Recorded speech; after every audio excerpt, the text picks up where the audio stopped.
Ok, estamos live en Hey Mosca. Buenas noches, bienvenidos.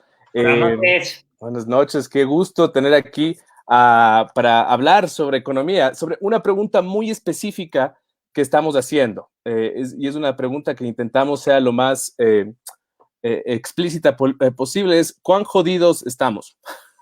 Eh, para eso, tenemos con nosotros a Luis Espinosa Godet, economista, profesor de economía de la San Francisco, máster en economía de la Escuela Austriaca Liberal.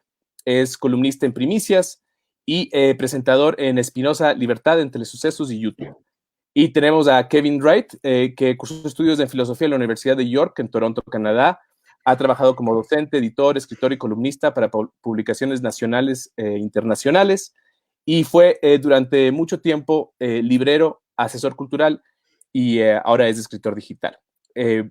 Lo que queremos es, por sobre todo, que se trabajen, se traten y discutan estos temas de economía de manera que podamos entenderlos todos. Entonces, una regla, un punto inicial que quiero hacer desde el inicio para quienes nos estén viendo, es que si entiendo yo, entienden todos. Yo soy un poco el referente de primer curso, digamos, el referente de economía a nivel secundaria, de hasta dónde podemos teorizar y volvernos técnicos. Entonces, el punto es intentar ser lo más claros posibles en la terminología y en la discusión. Entonces, empezamos. O sea, no estamos en la Flax, estamos en la Andina. Tot Totalmente. Te van a caer por eso. Mentira. No hay Flaxo. En la Flaxo los números tampoco son muchos sus amigos, entiendo. Claro. Yo soy Iván Ulchur y es un gusto estar aquí con ustedes, Kevin y Luis. Un gusto, Iván. Me sorprende que te autodenomines como el ecuatoriano medio. No sé si eso es positivo o negativo, pero bueno, esperemos que se pueda entender todo el mundo. Yo también, yo no sé si es positivo o negativo tampoco. Pero empiezo con la primera pregunta. Les doy un poco el contexto. Hace poco leí un artículo de Matthew Arevalo, Matthew Carpenter Arevalo. El título no era muy optimista. Era un artículo para Medium que decía Ecuador is fucked. El Ecuador está jodido. Después, Matthew cambió un poco el enfoque y para el medio GK escribió otro artículo que decía Ecuador tiene casi todo para recuperarse del COVID-19. Tomando eso en cuenta, tomando que podemos tener casi todo para recuperarnos o que tal vez estamos jodidos, me gustaría empezar contigo, Luis, y preguntarte qué piensas tú de las medidas que ha tomado el gobierno para tratar la crisis. Bueno, es curioso porque yo soy liberal, libertario, y la actitud natural de un liberal, y más de un liberal ante un gobierno autodenominado de izquierdas, suele ser criticarle enfáticamente. Sin embargo, tengo que decir que no estoy tan disgustado con las opciones que ha tomado el presidente Moreno en esta crisis. Quiero decir, efectivamente, yo creo que la situación del Ecuador es muy grave. Creo que la situación del Ecuador ya era grave desde mucho antes, es decir, los 10 años del correísmo dejaron un país sin estructura productiva, dejaron un país desolado, dejaron un país sin instituciones, dejaron un país muy dividido y eso era muy complicado de gestionar y a partir de ahí se intentaron hacer reformas. Durante el primer año y medio del morenismo se continuó con el correísmo, pero luego se intentaron hacer reformas que no se ha podido producir. No se pudo producir lo de los subsidios y llegábamos a enero del 2020 con un riesgo país y una situación de las finanzas y de la situación del Ecuador muy grave.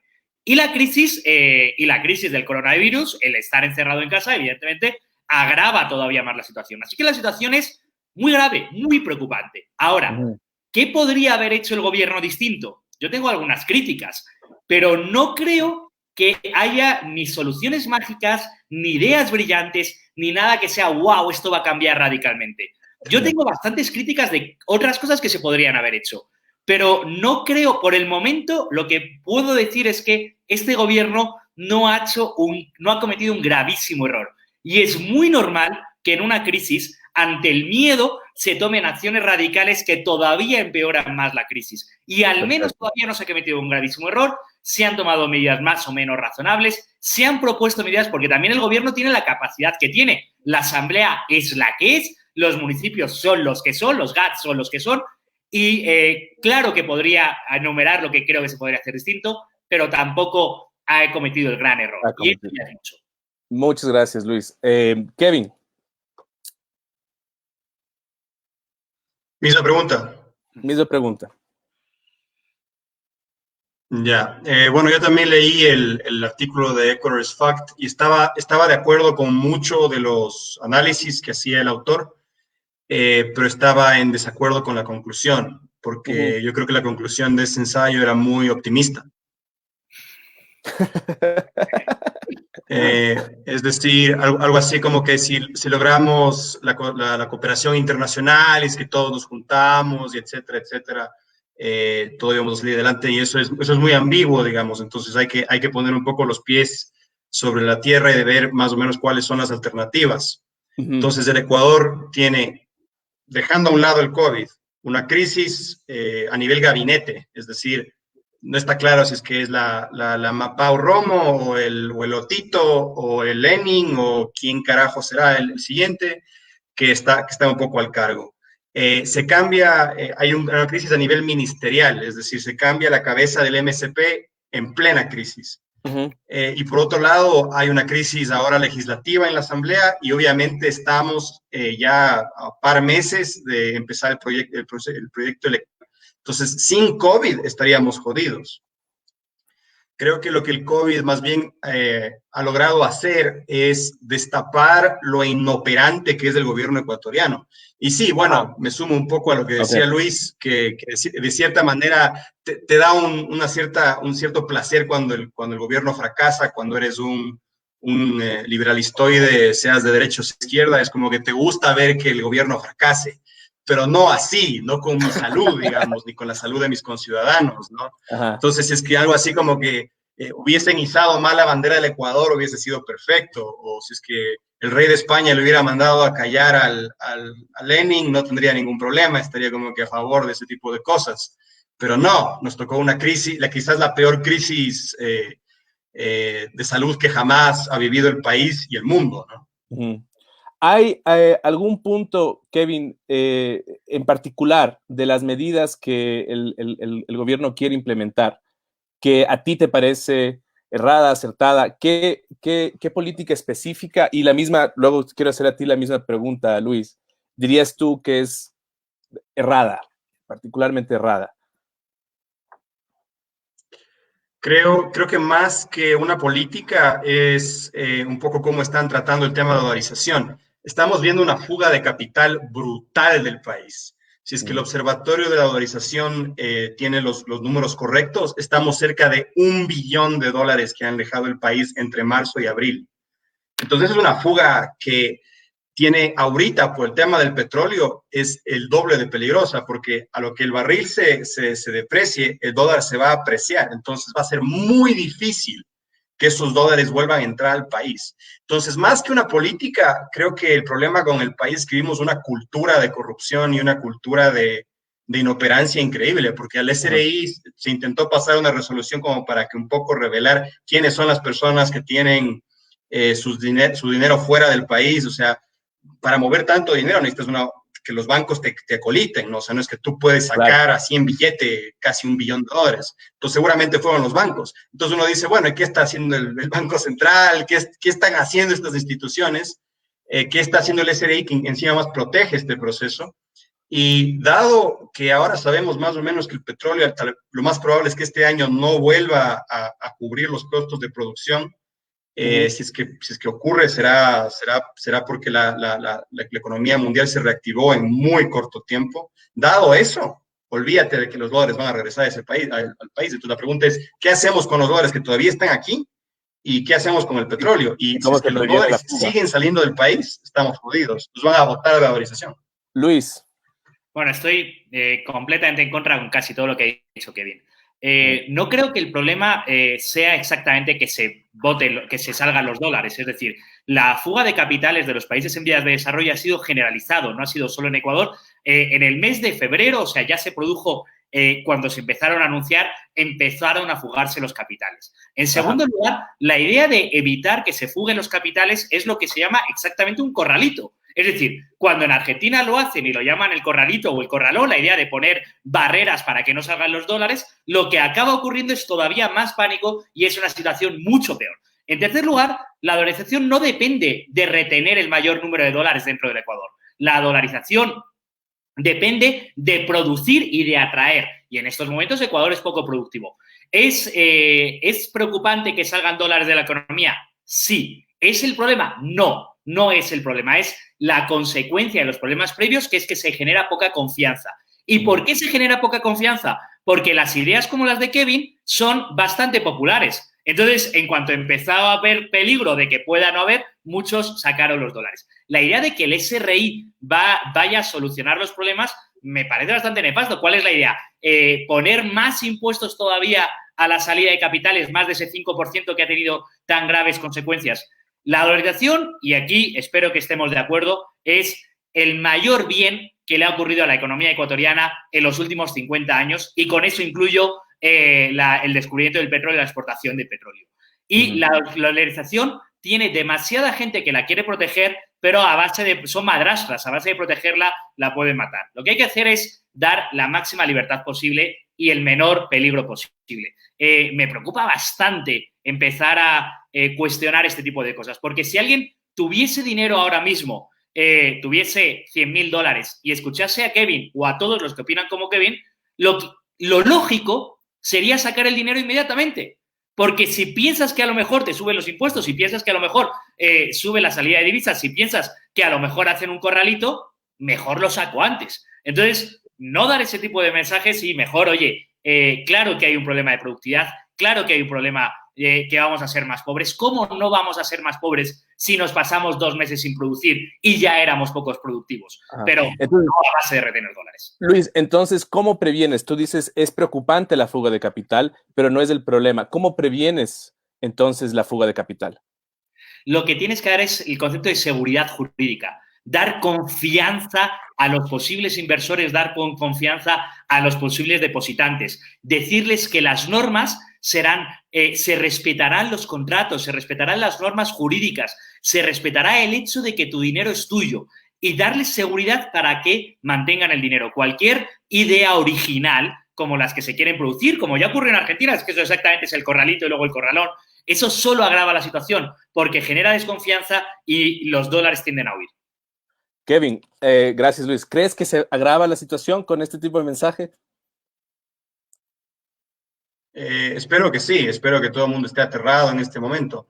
Ahora, hay que recordar que, y me parece correcto lo que dice Luis en cuanto a invocar el tema del corralito. Hay que recordar que el corralito es cuando el Estado le prohíbe al común mortal de acercarse al banco a sacar los dólares. El problema que tenemos aquí es que no sabemos quién está sacando esos dólares ahorita de momento. Lo que propone Luis, sí, es algo así como que lo que siempre te receta la escuela de Austria. El problema es que aquí en este país generar confianza legal a nivel de la élite, a nivel de la banca, con una crisis legislativa, con una crisis presidencial, con una posible crisis electoral, va a ser prácticamente imposible. Entonces, no creo que creo que estamos de acuerdo en lo que puede pasar, pero no creo que estamos de acuerdo en qué es lo peor. Creo que para Luis lo peor sería un corralito. Para mí lo peor es que nos saquen de la dolarización. Entonces, entre esas dos opciones, no sé cuál es más alarmante. Gracias. Luis, tú querías decir algo y luego yo tengo otra pregunta. Sí, es que, vamos a ver, yo creo que la dolarización en sí no corre peligro por el hecho de que salgan dólares de la economía. Si salen dólares de la economía, simplemente estaremos demostrando que hay menos dólares en la economía y somos más pobres. Ok, el Estado ecuatoriano ya está quebrado y eso es objetivo. Lo importante ahora es quebrado económicamente, no jurídicamente, quiero aclarar. Y ahora lo importante es que esa quiebra no se traslada al sistema financiero, a más empresas todavía o al conjunto de los ciudadanos. Pero por el hecho de tener menos dólares, no es el problema grave. El problema grave es otro. El problema grave es no atraer dólares. Y dice, no sabemos quién está sacando el dinero. Ya no lo sabemos y no nos importa. Es decir, mientras sea dinero bien habido, mientras sea dinero legítimo, es legítimo que cada uno haga con su dinero lo que considere oportuno, no lo que le obliguemos a hacerlo. Y eso está bien. La idea es ¿Tenemos todos que saber lo que hace cada uno con el dinero de los demás? ¿Usted quiere que todo el mundo sepa en qué se gasta usted su dinero, cuánto dinero gasta? Pues no creo que sea necesario. Creo que si es dinero bien habido, si no es dinero de la corrupción, haga usted lo que quiera. Ok, Luis y Kevin, la siguiente pregunta, que es una pregunta importante, es, ¿ustedes ahorita están con pantalones o están con pijama?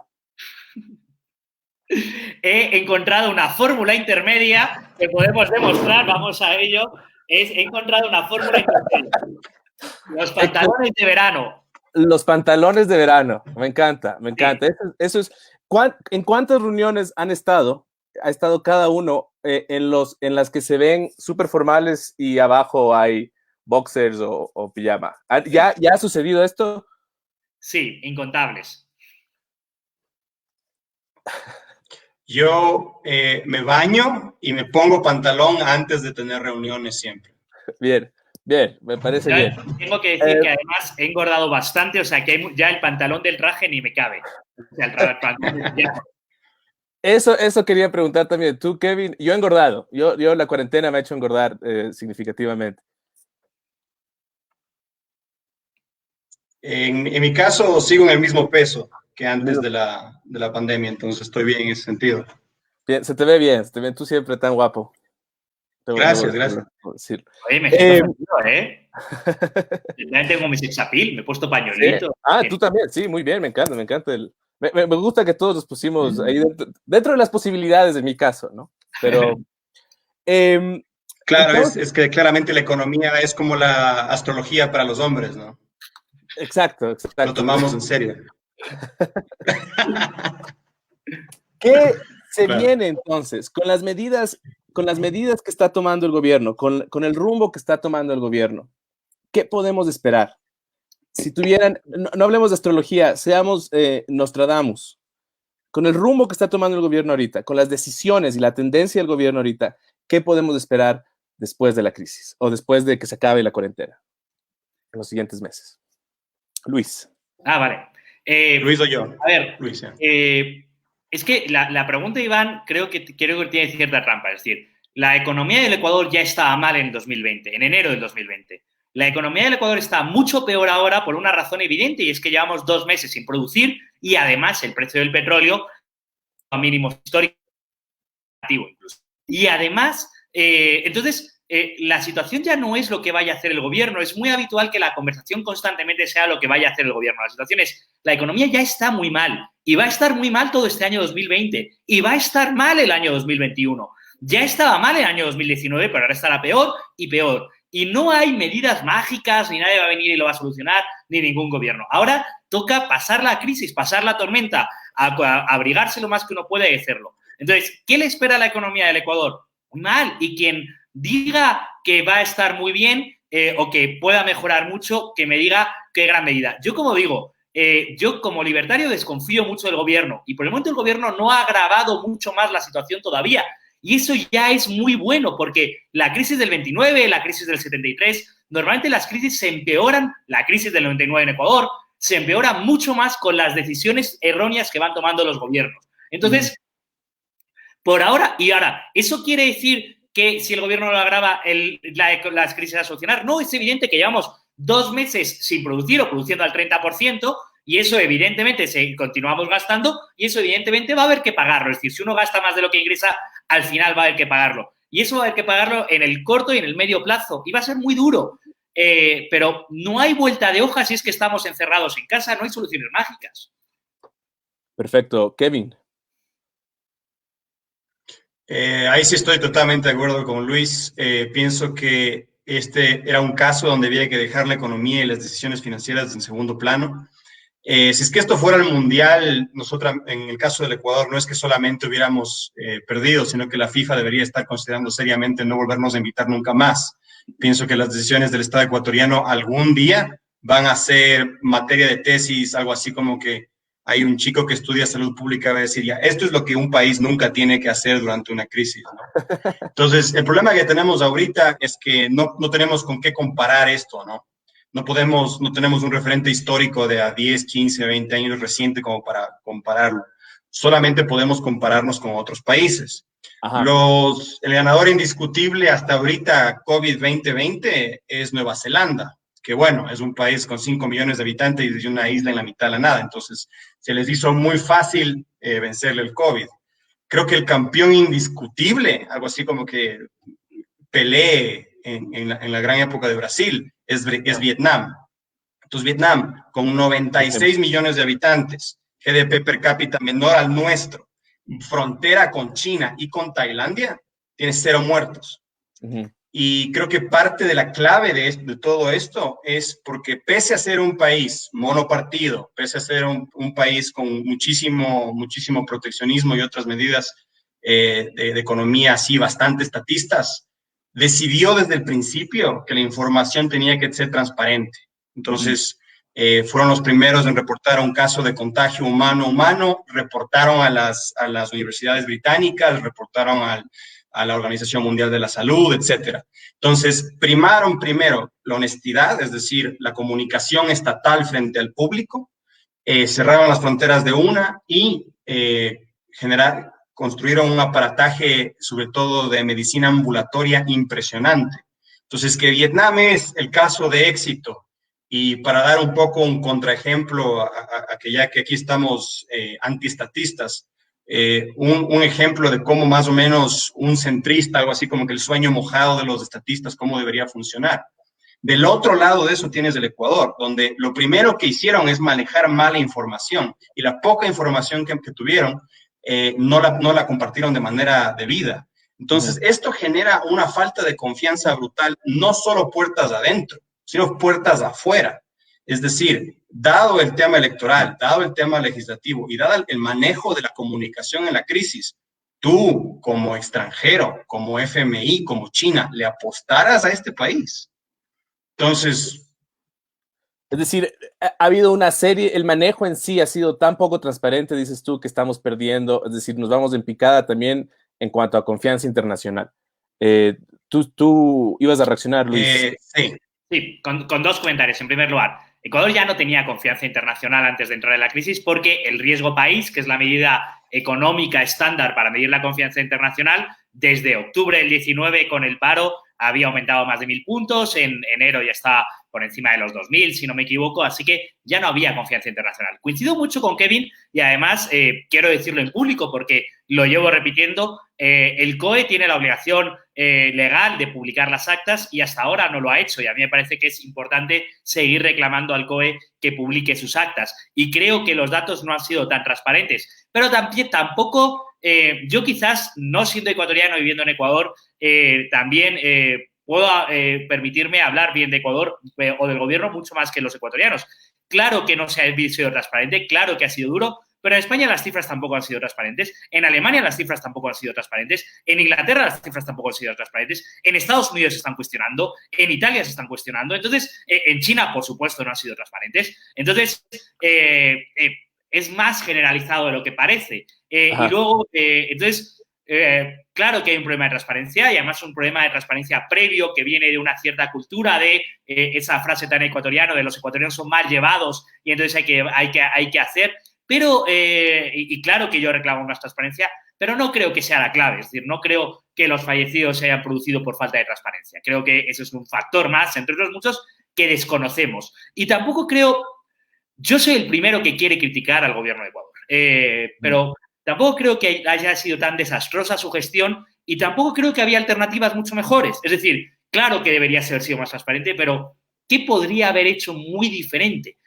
Haber empezado la cuarentena mucho antes y ahora cuando vemos que los ciudadanos en gran parte están incumpliendo la cuarentena, haber sido mucho más represivo para que la gente cumpla más la cuarentena. Claro, eso es complicado porque estamos poniendo medidas muy coercitivas. Kevin, esa me parece que es una pregunta que haces tú, Luis, me parece también interesante para Kevin. ¿Qué pudo haber hecho el gobierno tan diferente para ti? Bueno, a ver, dejando un poco el lado de compararnos con un país como Vietnam, que obviamente está en Asia, ¿no? Veamos la realidad latinoamericana. En el caso de Latinoamérica tienes una gran debilidad a nivel infraestructura, que es la cantidad de economías informales que existen. Esto del subempleo, esto de gente que trabaja en la calle, que un poco vive el día a día, ¿no? Entonces, si tienes un altísimo grado de informalidad en tu economía, es muy difícil garantizar medidas como el aislamiento social, etcétera. Entonces, de cierta manera, esto es producto de nuestra bancada a la austeridad, ¿no? Ahora, ¿qué se pudo haber hecho dado esa situación? Pues veamos un poco los ejemplos regionales. Un país que, por ejemplo, está manejando esto bastante bien es Costa Rica.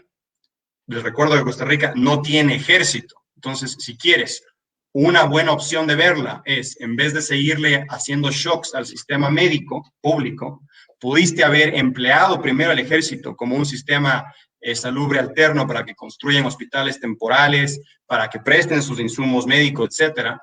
Eso es, por ejemplo, lo que hizo España. Eso era una opción. La otra opción es ver, por ejemplo, las predicciones del modelo imperial y decir, a ver, el primer dilema es de infraestructura. Entonces, no hay suficientes hospitales, no hay suficientes clínicas. ¿Qué opciones tenemos? Está el ejemplo español, que es crear un ejército temporal gigantesco. Está el ejemplo chino, que es generar hospitales nuevos, que es casi imposible en este país. Pero está también, por ejemplo, el ejemplo irlandés, que es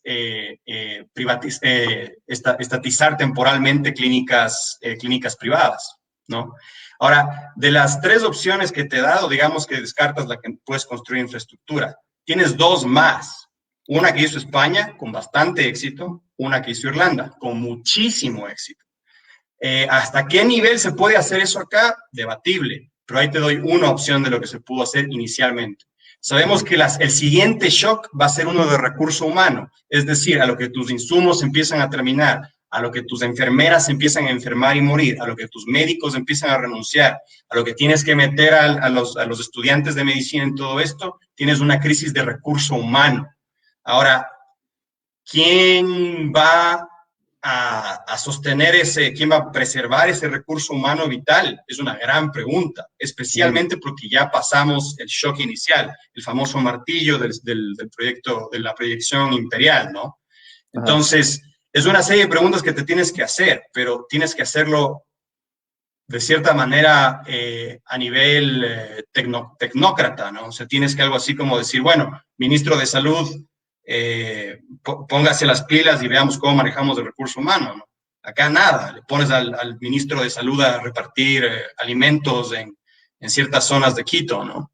Entonces, lastimosamente, las respuestas que yo te estoy dando requieren de un mínimo de operatividad en el gobierno, pero la cultura gubernamental es de inoperancia, ¿no? Entonces, dado eso, no creo que es una cuestión tan simple como decir, mira, esto tenemos que hacer, sino que teníamos opciones y las perdimos, las desechamos.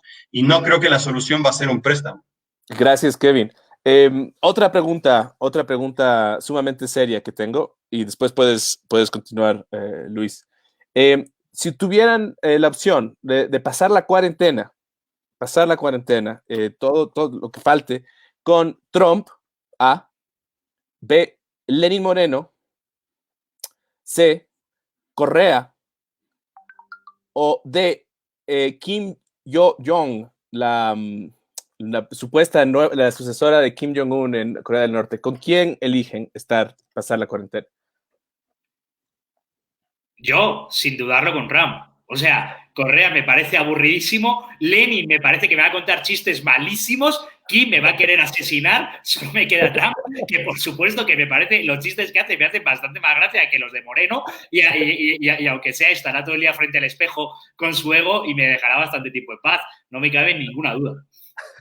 Kevin. ¿Sabes la ventaja que tiene Kim? Que claramente yo no hablo coreano, entonces como que nos dejáramos en paz un poco. Pero de las otras tres opciones, que creo que son las más interesantes, creo que al que está al final de mi lista es un debate entre Trump y Correa. No quisiera pasar mucho tiempo con ninguno de los dos. Irónicamente me queda Lenín Moreno, ¿no? Entonces sí, creo que me quedo con Kim porque no nos vamos a hablar, más o menos. Lenín Moreno me va a aburrir con sus chistes, te puedes imaginar. Claro. Pero y bueno, alguien tiene que limpiarle el culo y... Dios. Prefiero no, esa imagen no, es que ya, no. Ok, quiero leer algunos de los comentarios, que hay algunos muy interesantes que estoy viendo. Una pregunta más que nada de Eric Córdoba, y la voy a hacer esta vez empezando contigo, Kevin. Te la dirijo a ti. Eric dice, ¿qué opinan sobre las opiniones que sugieren una economía de tipo keynesiana para sobrevivir de la crisis? Estamos echando un vistazo atrás a la crisis del 29 y el bulo de las recetas de regulación. Es decir, una economía keynesiana para superar la crisis.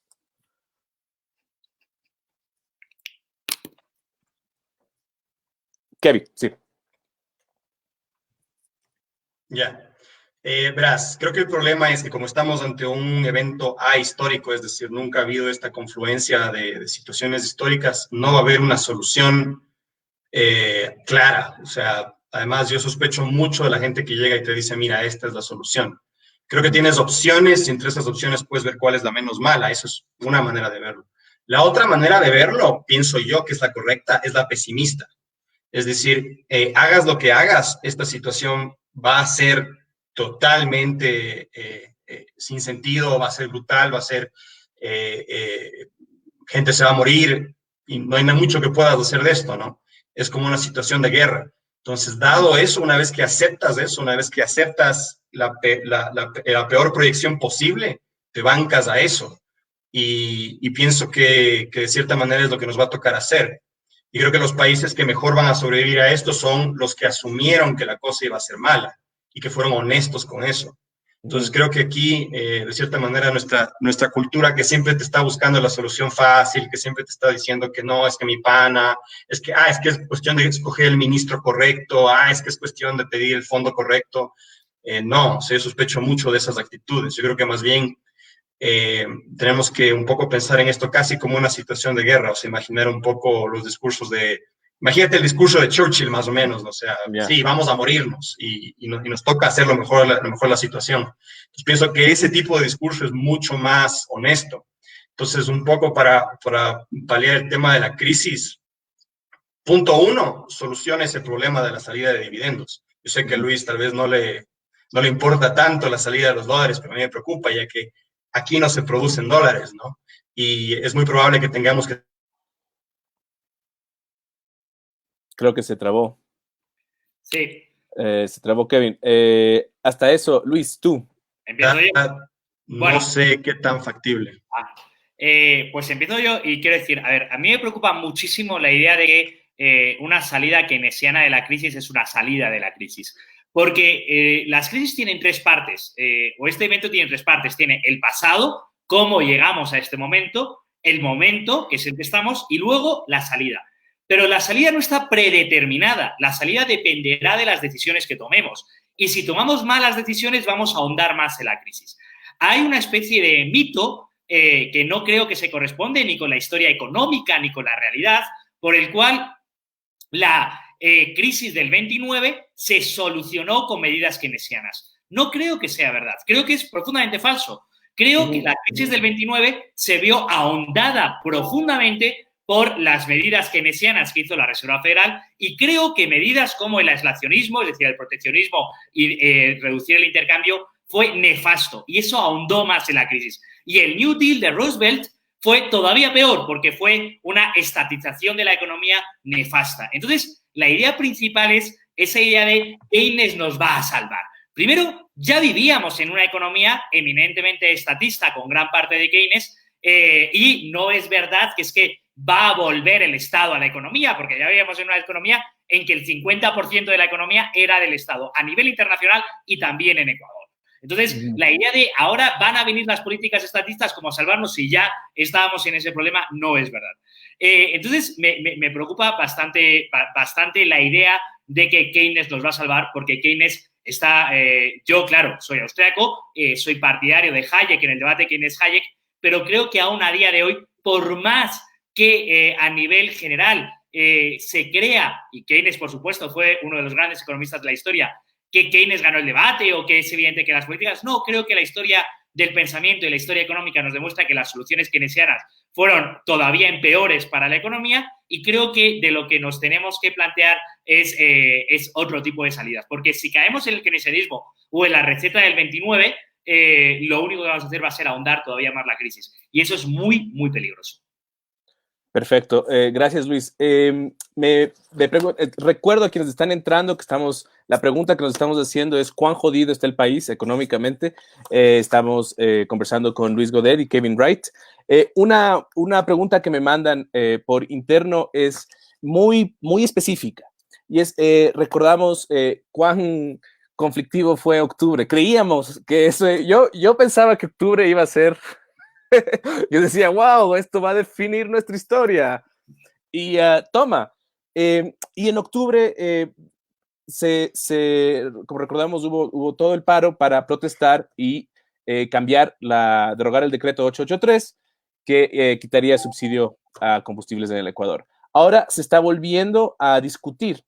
No sabemos en qué nivel de gobierno, pero nuevamente empieza a plantearse esa posibilidad.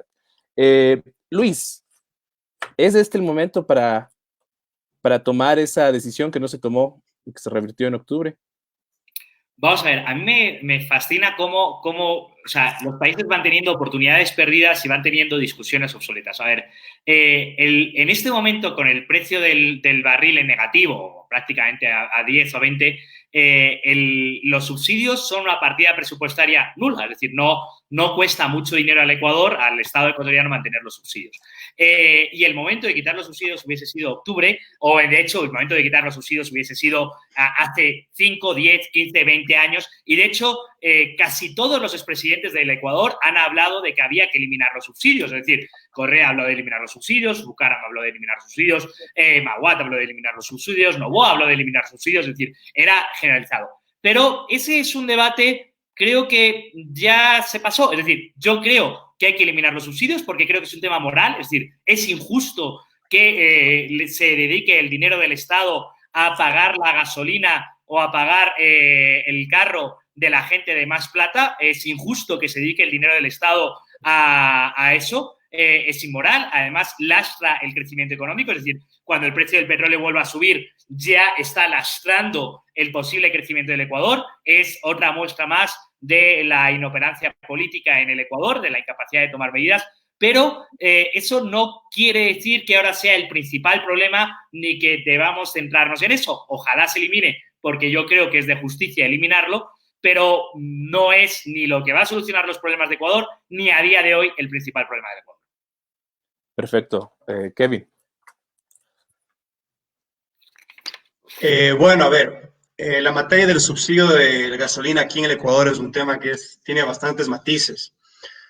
Por un lado, ciertamente, de momento el precio del petróleo está en negativo, ¿no? Y de hecho el negativo del WTI, que creo que está en menos 14, hay que restarle $2 o $4 más a nosotros porque nuestro petróleo no está a la altura, digamos. Entonces eso genera, por ejemplo, un déficit en materia de gasolina de alto octanaje, donde tienes que traer insumos para poder refinar ese petróleo. Lo que te salva un poco de este dilema es el diésel, porque recordemos que del otro lado del subsidio, además, también tienes un efecto sobre la economía local. Uh-huh. El diésel es muy importante para el transporte aquí en el Ecuador. Entonces,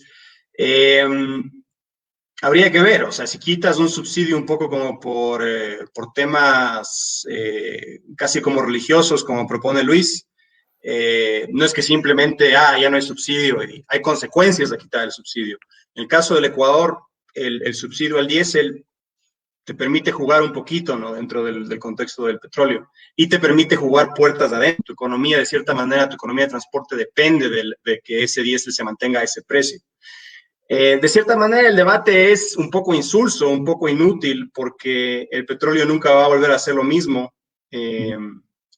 Es muy probable que, dependiendo en el futuro, cuando como que la economía vuelva a su estado normal, es muy probable que se genere una compra de petróleo muy grande y que hay gente que especula que podría volver a los 100, y yo lo dudo, pero digamos que en ese sentido podría pasar. Entonces, que ese es un extremo. El otro extremo es que el petróleo nunca vuelve a los $30, por ende, nunca cubre los costos de producción en el Ecuador, y de aquí a 2, 3 años nos toca decir algo así como que, bueno, en el Ecuador somos peak oil, más o menos, como que el Ecuador ya no tiene sentido sacarlo. Entonces, no creo que es tan simple como decir subsidio sí o subsidio no. Ujú, Toda decisión que tomes frente al petróleo va a tener consecuencias. ujú. ¿Quién tiene que tomar la decisión de esas consecuencias? Buena pregunta, pero yo no soy fan de eliminar los subsidios así porque sí. No, Perfecto. no soy dogmático en cuanto a los subsidios. Kevin ha Luis. dicho dogmático, religioso, bastantes adjetivos, pero es bastante razonable, o sea, es puramente razonable. Es decir, ¿es función del Estado o es función de los que pagan impuestos pagar la gasolina de otras personas? ¿Por qué la gasolina y no el arroz? ¿Por qué la gasolina y no? Y es función del Estado pagar un impuesto que hace que haya carros menos eficientes. Yo no soy precisamente el mayor ecologista del mundo, pero es función del Estado subvencionar la contaminación, es función del Estado pagar con el dinero de los pagadores de impuestos más pobres los carros o de los que tienen diésel que consumen más. Por supuesto que es algo, primero, como de principios. Segundo, como que el coste de oportunidad, dedicar el dinero del Estado a eso y no a todo lo demás, que es mucho más urgente, es inmenso. Entonces, dices, no, porque eso favorece. No, favorece a la gente más rica, favorece a la gente que tiene carro. Y si quieres hablar de la gente más pobre que utiliza el bus, bueno, subvencionemos el bus o demos más bono de desarrollo humano, que sería otra discusión. Pero dedicar el dinero, despilfarrar el dinero en eso, ha sido un grave error de la economía ecuatoriana por puro populismo, por pura voluntariedad de compra de votos. Como he dicho, casi todos los presidentes lo han querido quitar y no han sido capaces porque el coste político era más alto, porque la clase media ecuatoriana percibe que el único beneficio que tiene el Estado es que le subvenciona la gasolina, que eso es muy grave, pero sigue siendo profundamente injusto, no es una cosa dogmática, religiosa, es una cosa bastante razonable, ¿no? Es decir, ¿de verdad queremos dedicar el dinero a esto? Pero también coincido con Kevin, es un debate bastante anticuado, anticuado, quiere decir, con todos los cambios que han ocurrido en los últimos 2 meses, lo que ocurrió hace 6 meses ya parece casi prehistoria y ya ni vamos a evitar lo que ocurrió en octubre del 19, ni vamos a recuperar ese dinero. Así que ya, bueno, hablemos de soluciones, que es de lo que hay que hablar, ¿no? Luis, una pregunta para ti. Con lo que ha pasado, digamos, con lo que está pasando, ¿no es cierto? Estamos viviendo una crisis de salud, una crisis sanitaria.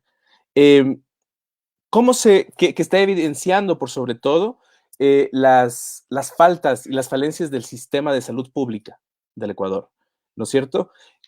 ¿Cómo se reconcilia entonces la escuela austriaca y esa crítica y ese miedo al Estado, ¿no es cierto? Esa crítica, ese escepticismo hacia el Estado con momentos como estos, en los que el sector público parece incapaz, y el sector privado también, pero en el que no hay una estructura que pueda apalear o manejar la crisis. Vamos a ver, Iván, a mí me encantaría decir de mí mismo, como decir de los demás, que uno ve la crisis y esto me ha producido una iluminación y he cambiado completamente de ideas. Es curioso porque hay muchos que dicen, esto es un nuevo cambio de paradigma, pero luego lo que proponen era exactamente las mismas ideas que tenían antes de la crisis, ¿no? O todos tenemos que cambiar de ideas, pero piensan exactamente lo mismo que pensaban ellos hace 6 meses, ¿no? Yo tengo que decir que a mí me sigue pareciendo bastante consistente la realidad con una cierta crítica al Estado.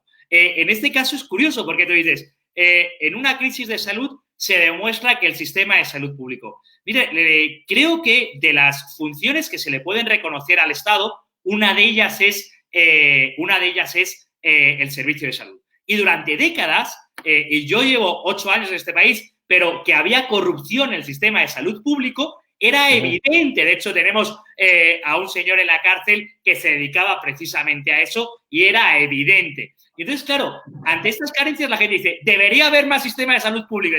Pero ¿no está viendo usted que estaban en la cárcel? Y dices, ¿eso quiere decir que no tiene que haber no? No, puede haber cheque sanitario, puede haber fórmulas, pero decir que más presupuesto en salud, ¿para qué? Para dedicarlo a la corrupción, como era evidente y estamos viendo ahora las falencias de esa corrupción, es bastante grave. Se decía el sistema de salud privada. Hay que decir que el sistema de salud privado también ha estado colapsado en Guayaquil y en todos los países en que yo conozco, Italia, España, ha colaborado al 100% con la pandemia. Es decir, no es que solo admitían, no, ha colaborado al 100% y se han distribuido hospitales públicos y privados, algunos para el COVID, otros para otras. Es decir, no creamos que el sistema de salud... Entonces, claro que había graves falencias del sistema de salud, pero lo que yo creo que la crisis ha demostrado que las había y que están sobre la mesa. Ahora, ¿qué se podría hacer? Pues claro que se podrían hacer otras muchas cosas. Más eficiencia en el sistema de salud. Ahora, como dicen algunos, habría que invertir más en el sistema de salud.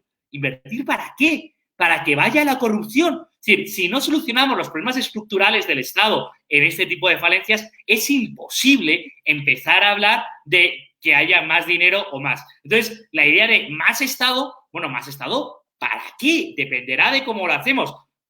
Más eficiencia, sí. Más camas, sí. Cuando dice Kevin que se amplíen las camas por los médicos. Claro que sí, yo lo he propuesto y lo llevo proponiendo más de un mes, que se medicalicen hospitales. Claro que sí, pero, y de hecho, si es que yo soy muy liberal, pero creo que entrar ahora en la discusión más Estado o menos Estado es un poco obsoleta. ¿Por qué? Porque los de más Estado no tienen dinero para pagarlo y los de menos Estado es difícil de justificarlo. Así que vamos a empezar a hablar de lo que es más interesante, más eficiencia del Estado.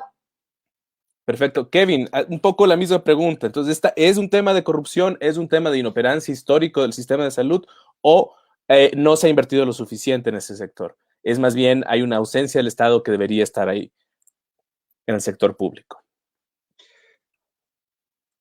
Bueno, si quieres, un poco la postura de Luis, dicho desde el otro lado del pasillo, por así decirlo, es decir, desde una perspectiva anarcosindicalista o libertaria de izquierda, es que cualquier derecho que un Estado te confiera te lo puede quitar. Es decir, si es que hay un derecho a la salud, te puede quitar ese derecho a la salud, ¿no? Entonces, tampoco es que el gobierno siempre es un garante de salud en el sentido práctico, real en el universo, digamos, en la realidad.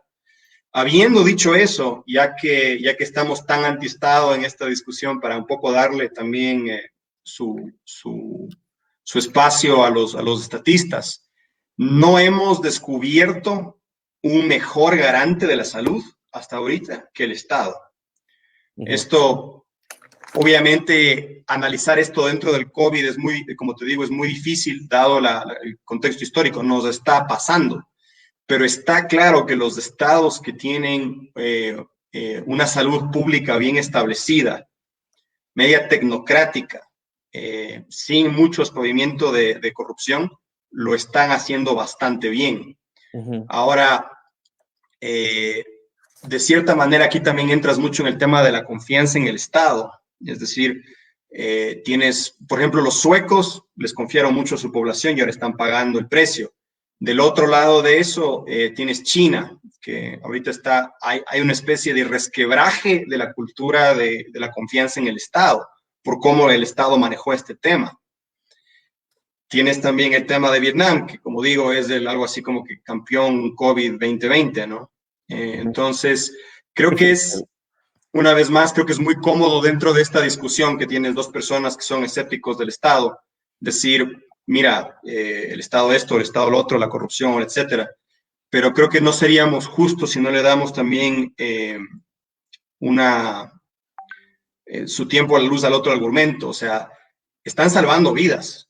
Los ministerios de salud públicas bien establecidos, sin mucha corrupción y con buena infraestructura, una infraestructura grande, responsiva, dinámica, con mucha inversión en medicina ambulatoria, están sobreviviendo este virus mejor que los países que han tenido actitudes de austeridad durante los últimos 10, 15 años. Eso ya es un hecho, ahorita podríamos decirlo, histórico.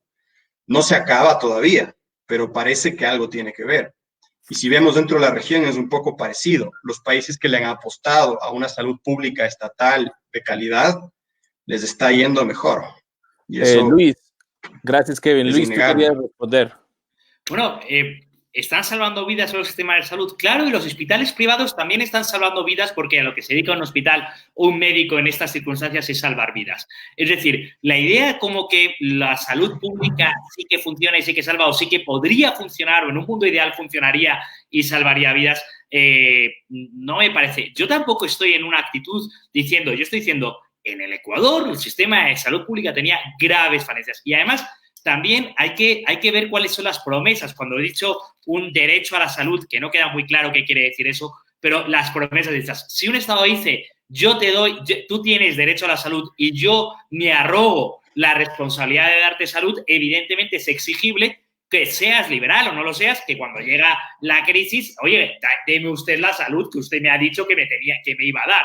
Y no se puede decir, no, es que el sistema privado no funciona ya, pero es que no le has dado la capacidad. Pero, como digo, creo que ni siquiera yo, que soy un liberal radical, ni gran parte de los liberales radicales, estamos en el extremo de debe desaparecer la salud pública. Creo que debemos buscar sistemas más eficientes. Y creo que en Ecuador es bastante evidente que el sistema no era eficiente, que había corrupción dentro del sistema. Ya digo, tenemos gente en la cárcel por esto y muchos más que debería haber por las evidencias que hemos visto todo. Ojalá lo juzguen algunos jueces. Así que, como digo, a mí me preocupa mucho. Creo que para salir de esta crisis tenemos que empezar a construir puentes.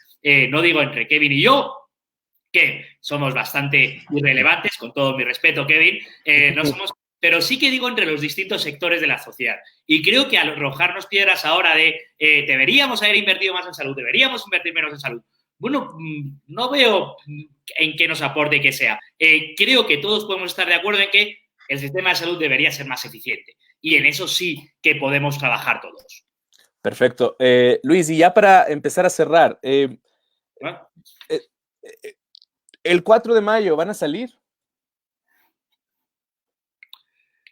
Yo personalmente soy partidario del desconfinamiento lo antes posible. Esa es otra pregunta que nos podías haber hecho. Y tengo aquí, en el listado tengo un montón de temas que me gustaría hablar de los que dijo Kevin.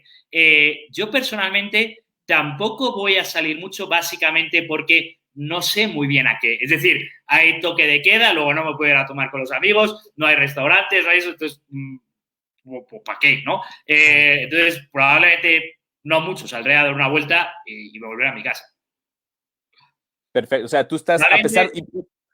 Probablemente, decir, si me dejan, iré a misa, que es ahora mismo lo que más me apetece hacer. Ir a misa. Sí. Creo que en este tipo de épocas la fe se renueva y sí que quiero agradecer de todo lo bueno y de todo lo que he tenido en la vida. Kevin, el 4 de mayo, ¿sales? Bueno, por suerte, Papayunda nos está cuidando y un poco está dicho que no vamos a salir de cierta manera, ¿no? Pero creo que también aquí el tema es que asumes que es nuestra decisión, ¿no? O sea, sé que, por ejemplo, Luis trabaja para una universidad, en mi caso trabajo también en el sector privado, entonces vamos a depender más de nuestros jefes que nadie. Pienso que mi deber como persona bastante saludable y joven es salir y tomar todas las precauciones para no contagiar a mis seres amados y a las personas con las que entro en contacto y ser como más precavido con mi propia salud en ese sentido, ¿no? Creo que ese es mi deber moral, pero siendo sincero, me parece deplorable la decisión del gobierno de empezar a eliminar las medidas cuando está claro que esto no se ha acabado. Si es que el modelo imperial no resultó ser el modelo pesimista, sino más bien algo así como que el argumento centro-derecha, si es que hay modelos que quizás sean hasta peores, pienso que deberíamos ser más precavidos como sociedad y atenernos a un modelo de aislamiento social mucho más riguroso. Y un poco partiendo de esta pregunta que les hago, en general, yo sé, Luis, que tú has sido muy crítico del confinamiento, no solo en el Ecuador, sino en el mundo en general. ¿Cuál hubiera sido tu alternativa si no políticas? Yo creo que, y en eso quiero reconocerlo a todo el gobierno del mundo, mi posición es algo así como Kevin se basa mucho en el modelo imperial del Imperial College, pero el modelo del Imperial College ya ha sido bastante criticado, refutado y los datos no han seguido la línea que el modelo del Imperial College decía. Entonces, lo que yo quiero decir es, nos enfrentamos a la incertidumbre. No hay grandes expertos que sepan lo que va a pasar porque nadie sabe lo que va a pasar. Tenemos casos históricos de pandemias, pero en sociedades muy distintas a la nuestra, con capacidades sanitarias muy distintas, con salubridades muy distintas. La del 17 se produjo justo después de la Primera Guerra Mundial, por tanto, Europa estaba devastada y desde entonces no hemos tenido grandes pandemias. Entonces, la idea de yo sé lo que va a ocurrir en el futuro, esto va a ser horrible, y como decía el Imperial College, yo no me la creía. Y creo que todos los gobiernos, las empresas, las personas, nos hemos tenido que enfrentar a decisiones en incertidumbre. Y yo, ante la incertidumbre, no era partidario de irte a un extremo. Y el extremo es el que estamos viviendo en Ecuador. Todo el mundo a su casa. Eso tiene graves consecuencias. Tiene graves consecuencias para la economía helense. Antepones la economía a la vida de las personas. No es que la economía es la vida. La economía es parte de la vida y por supuesto que un empobrecimiento generalizado va a tener consecuencias sobre la salud y encerrar a la gente en sus casas tiene consecuencias sobre la salud. Y entre esos dos extremos yo era partidario de, o sigo siendo partidario de modelos mucho más dinámicos, de prueba y error, de confinar a la gente más vulnerable. Me gusta lo que dice Kevin. Yo no sé vosotros, pero yo soy un hombre o ser humano sano en edad que todavía me considero joven. Yo, ante un peligro ante la sociedad, lo que tengo ganas es de salir a enfrentarlo, lo que tengo ganas es de aportar a la sociedad por estar. Y frente a eso, lo que se nos ha dicho es que todos nos quedemos en casa, paralicemos la economía y como si eso no fuese a tener consecuencias. Entonces, entre otras cosas, también discrepo con Kevin, creo que la medida del presidente Moreno, que es básicamente una demostración de su incapacidad, de decir que la decisión se la traslado a los municipios, a los GATS, me parece adecuada, porque aquí no hay soluciones perfectas y creer que uno tiene la gran solución es no ponderar todo lo que está al otro lado. Quedarnos completamente encerrados tiene gravísimas consecuencias. Apertura total tiene gravísimos riesgos. Y no hay soluciones perfectas y no nos podemos quedar encerrados hasta que haya una vacuna. Eso es una no solución. Y además, no estamos pensando en la gente más pobre, que es la gente que peor lo está pasando, la gente que no tiene para vivir porque vive de la informalidad de lo que gana del día a día. ¿De verdad pensamos que esa gente va a estar 3 meses? Y la pregunta es, ¿y cuánto se está cumpliendo esto?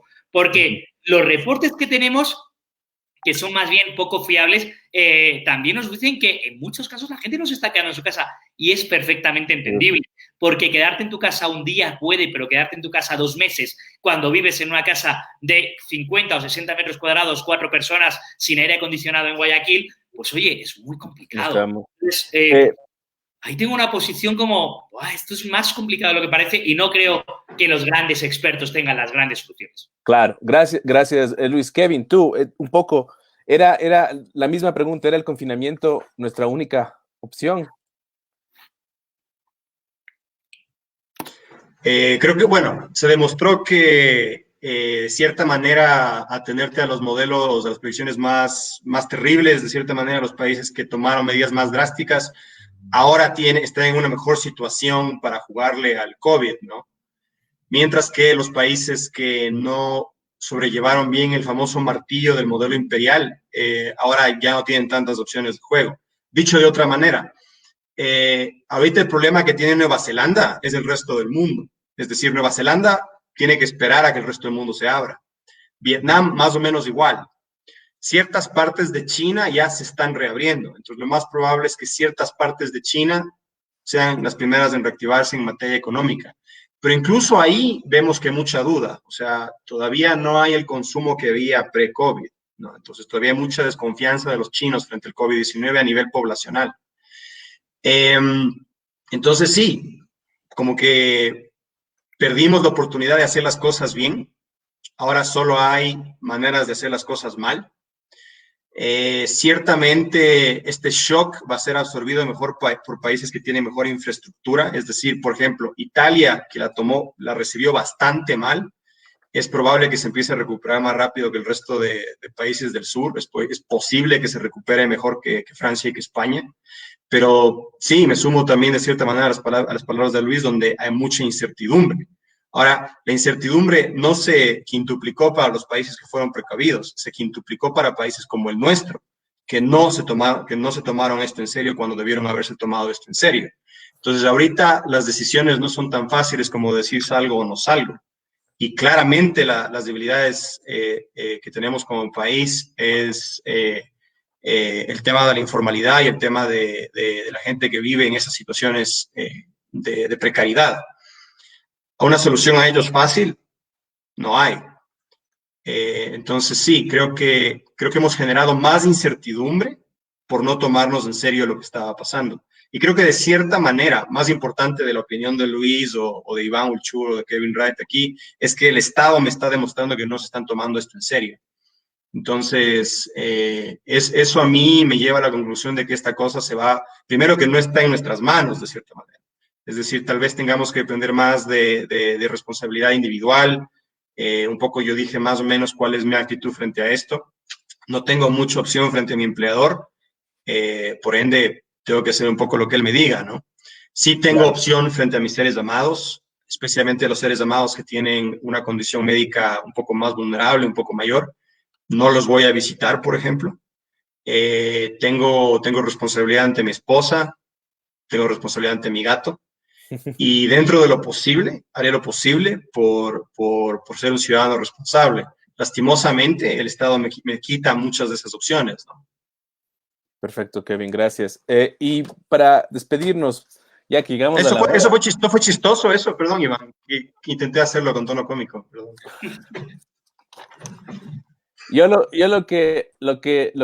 La pregunta para cerrar más importante nuevamente es ¿en qué momento consideraron o si lo hicieron pensaron en raparse el pelo? ¿Y cómo creen que se vería cada uno de ustedes con el pelo completamente rapado?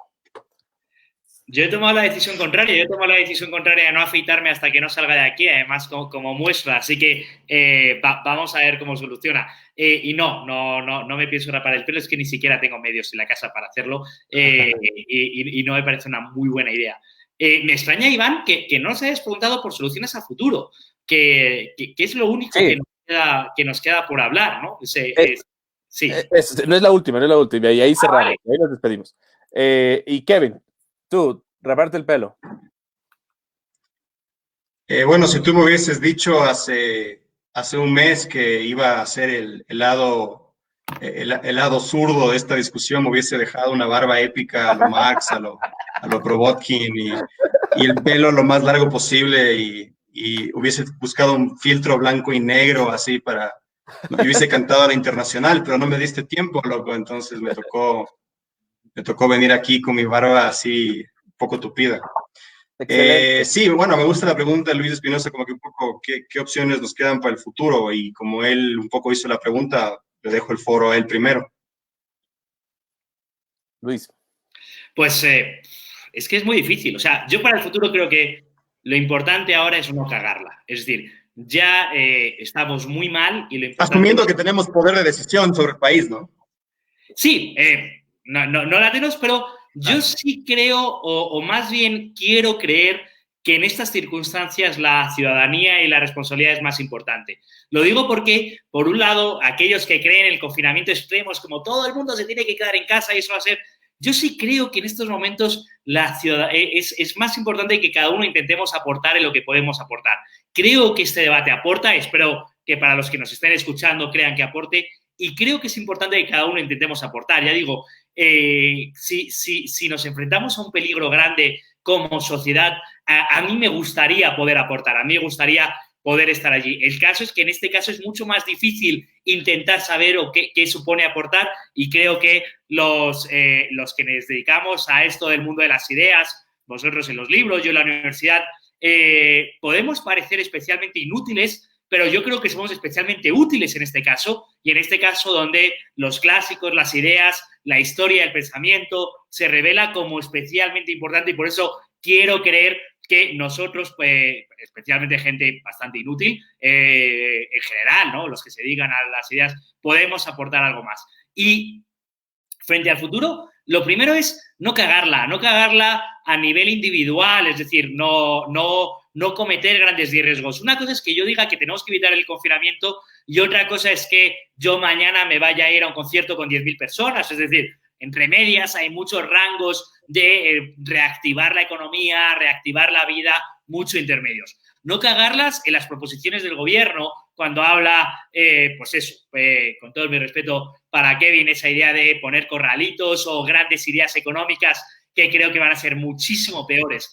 No cagarlas cuando creemos que la solución a la crisis del 29 va a ser mejor que la de ahora, y intentar aportar, es decir, habrá un día en que saldremos a la calle. Saldremos a la calle en un país en el que, según el gobierno, entre 8 y 12 millones de personas, es decir, entre la mitad y 2/3 partes de las personas, van a necesitar un bono para seguir sobreviviendo. Saldremos a la calle en un país donde ya no solo el 40% no va a tener empleo, sino que el 60% no va a tener empleo formal, sino que nos vamos a ir al 70-75%. Va a ser muy grave. Y ahí intentar aportar en lo que podamos, ¿no? Intentar aportar en crear empleo, intentar aportar en ideas que creen empleo, en lo que se pueda. Y creo que la inmensa mayor parte de la gente está por esta labor.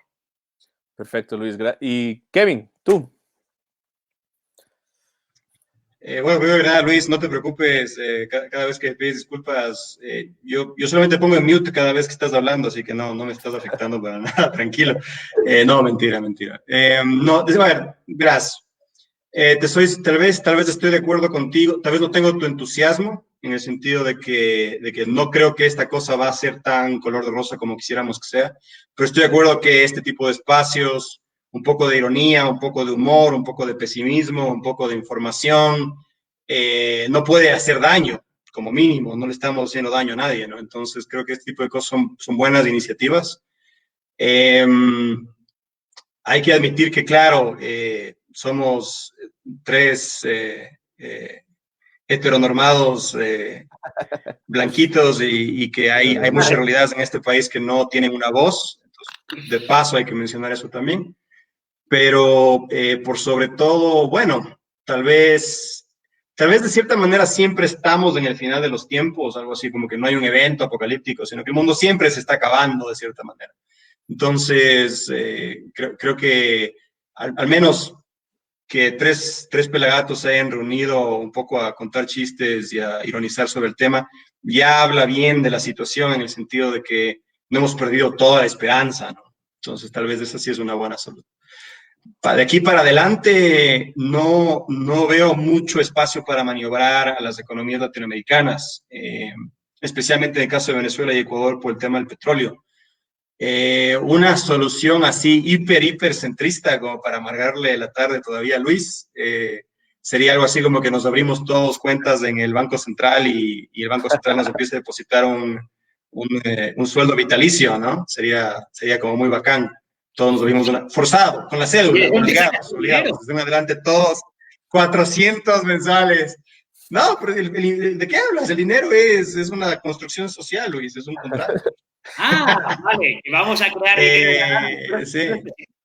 Vamos a crear dinero de la nada y hacemos todos millonarios. Pero... Claro.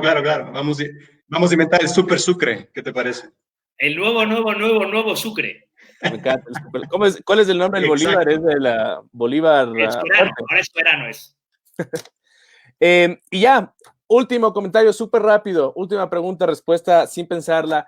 Les cuento yo primero. Yo salgo de aquí y cuando sí se reactivan las pequeñas cosas que teníamos, me voy a la carnicería a pegarme un lomo punto medio, no 3/4, punto medio con una Pilsner. ¿Qué es lo primero que van a hacer cuando, por decisión suya o no, decidan salir y tengan esa opción?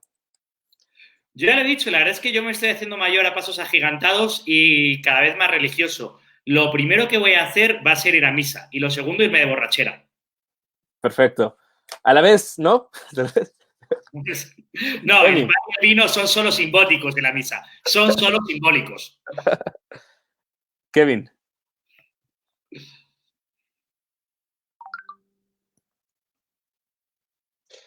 A ver, bueno, yo no me suelo atender a planes, algo así como que yo vivo el presente de cierta manera, no pienso en un futuro ideal, pero lo cierto es que me he portado súper sobrio este aislamiento, esta cuarentena.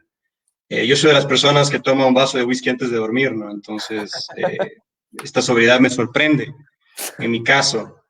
Entonces, sospecho que no va a ser bonito. Entonces, si es que me ven, algo así, si es que nos topamos en la orgía alcohólica, les pido disculpas de antemano.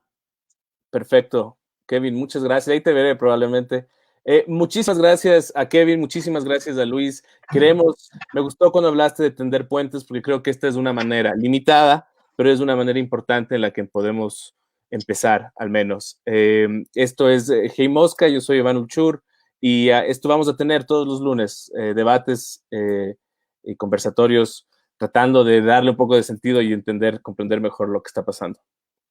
Gracias. Genial. Un abrazo. Nos vemos. Un abrazo. Chao.